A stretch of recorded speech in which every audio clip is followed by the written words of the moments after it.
Rappelez-vous, ce n'est pas le prix de votre offre ou la stratégie marketing que vous allez utiliser qui va vous sécuriser dans le business, mais bien le choix de votre modèle économique. Toutes les semaines, je vous parle de l'un d'entre eux, ses avantages, ses inconvénients et comment l'adapter à votre activité.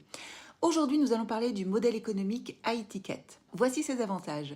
Vous pouvez rapidement atteindre les 10, 15, 20 000 euros par mois avec ce modèle économique. Pourquoi ?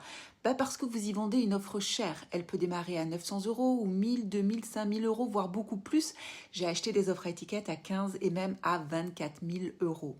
Second avantage, votre marge devrait être très importante, d'au moins 50% jusque parfois 70%. Autre avantage, pas besoin d'avoir beaucoup de nouveaux clients, du coup tous les mois, votre chiffre d'affaires est rapidement atteint. Attention, je ne vous parle pas d'un forfait qui n'a rien à voir, car grâce au modèle économique high ticket, vous pourriez ne travailler que 2 à 4 heures par semaine. Or le temps passé en prospection, bien sûr. Et c'est là peut-être que l'on passe aux inconvénients. Pas beaucoup de clients, certes, mais pour en trouver qui payent un prix qui peut être conséquent, il va falloir pas mal prospecter. La barrière psychologique à l'achat est importante. Et seulement 5% des femmes entrepreneurs prospectent. Et c'est là que le bas blesse. Deux solutions, on s'y met ou on choisit un autre modèle économique. Autre inconvénient, il faut avoir de bonnes croyances sur l'argent. Impossible de vendre une offre chère si on pense que l'argent c'est sale ou mal. Donc il faut se sentir légitime, avoir une expertise solide certes, mais pas seulement. Se sentir légitime à vendre cher.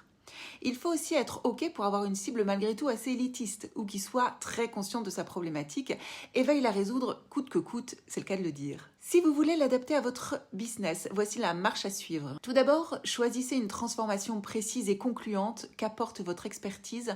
Le retour sur investissement doit être clair pour vos prospects. Mettez-y des chiffres pour vous y aider. Par exemple, doublez votre chiffre d'affaires en 6 mois ou bien réduit de moitié tes douleurs inflammatoires. La valeur perçue de ton offre doit significativement dépasser son prix. Tes prospects doivent se dire « je vais forcément rentabiliser cet investissement » en termes de temps, d'argent, de mindset, etc. Pour prouver que l'on peut mettre le prix dans ton offre, ajoute-y rapidement des témoignages de clients qui ont vécu cette transformation. Teste différents canaux de vente et choisis celui où tes prospects répondent le plus. LinkedIn, Facebook, Insta, etc.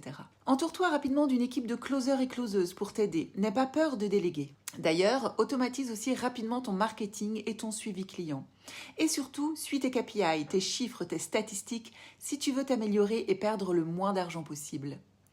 Découvre d'autres modèles économiques dont celui qui te conviendra le mieux en t'abonnant à ma chaîne.